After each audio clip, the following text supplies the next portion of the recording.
everybody. I wanted to wish you a happy holidays from my house, my gym, to your house. Wanted to also show you an awesome Christmas present that I received this year from my friend Sean. It's Die Hard Christmas. And if it's okay with you, I'd like to read it to you today. So here we go. Die Hard Christmas, the illustrated holiday classic, written by Doogie Horner, illustrated by J.J. Harrison.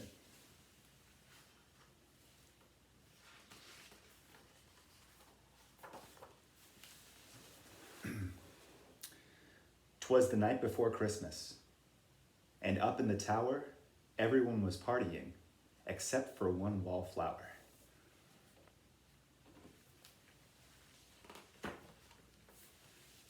John McClane missed his wife. Things just weren't the same since Holly had moved west and changed her last name. He tried to win her back, but still she said no, while unbeknownst to them, there was trouble below. A truck had pulled up, and who should disembark but 14 men whose intentions were dark.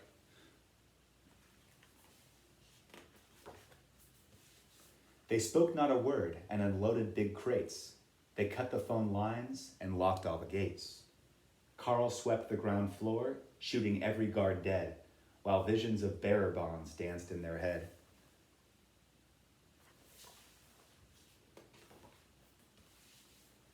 John took off his shoes, making fists with his toes. It actually worked. Well, what do you know? When out in the lobby there arose such a clatter, he sprung to the door to see what was the matter.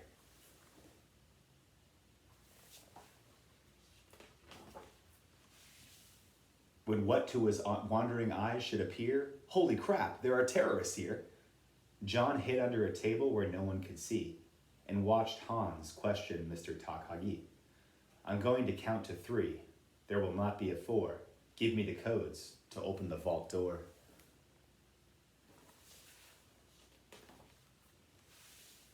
I don't know the codes, so go ahead and shoot. Okay, said Hans Gruber, and ruined Takagi's suit. John tried to call the cops by pulling an alarm, but instead called the bad guys who tried to cause him harm.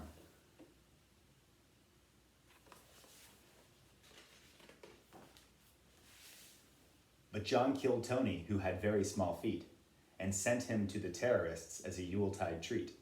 He put a Santa hat on the German and, all eyes aglow, wrote, "Now I have a machine gun. Ho, ho, ho." Carl was furious. Tony was his brother. He chased John across the roof, and then they shot at each other. John was able to escape through the ventilation shafts. Come out to the coast, he sighed. We'll have a few laughs.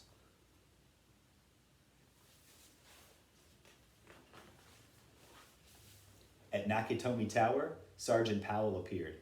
He checked the whole lobby and saw nothing weird. He was pulling away, but he didn't get far before Marco landed on the hood of his car. Powell drove away backwards, screaming in fright. "Welcome to the party, pal," John yelled with delight.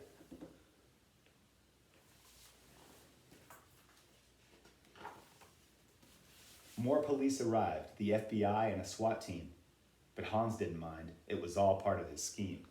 More rapid than eagles, his henchmen they came, and he radioed and shouted and called them by name. Now Eddie, now James, now Franco, now Uli. On Fritz and on Carl, long hair and unruly.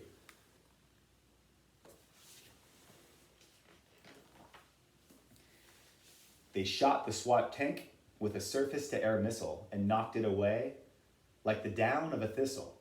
Now John McClane was angry indeed. He blew up 2 terrorists and called them jerkweed. Ellis told Hans, "Bubby, I'm your white knight."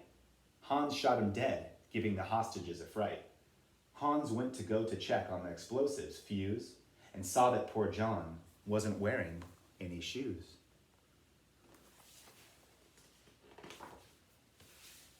John fled from Carl and Hans, but alas, he had to run barefoot over sharp broken glass. His feet, how they hurt. His sole's oh so bloody. John crawled to the bathroom and called his good buddy. John was weary and ready to throw in the towel, until he got a pep talk from Sergeant Al Powell. Powell was chubby and plump, a right jolly old cop, and he trusted the cowboy in the tattered tank top.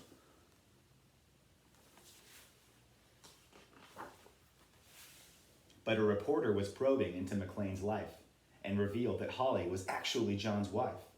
Hans quickly flipped over the gold picture frame. "It's a pleasure to meet you, Mrs. McLean."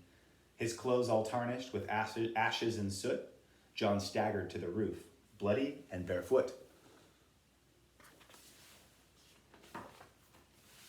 The explosives were wired to the rooftop with care in hopes that the hostages soon would be there.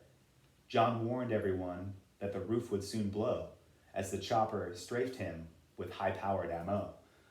Around his waist, he tied a fire hose tight and, screaming an oath, jumped into the night. He dangled in the air and gritted his teeth while flames encircled the tower like a wreath.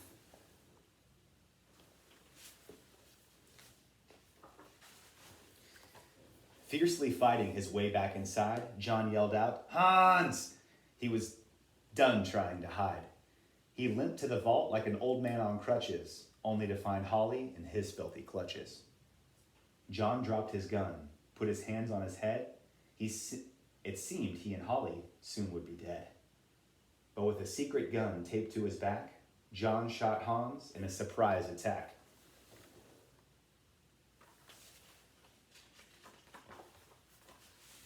Hans fell out the window, still holding Holly's arm, and slowly, deliberately, raised his firearm. The tenacious villain held on by his nails till John unhooked Holly's watch and said, "Happy trails." Bearer bonds fluttered like fresh fallen snow as Holly embraced her blood-spattered bow. So Merry Christmas to all, be kind to one another, and most of all, yippee-ki-yay, motherfucker. Thanks, everyone. Have a happy holidays. Merry Christmas.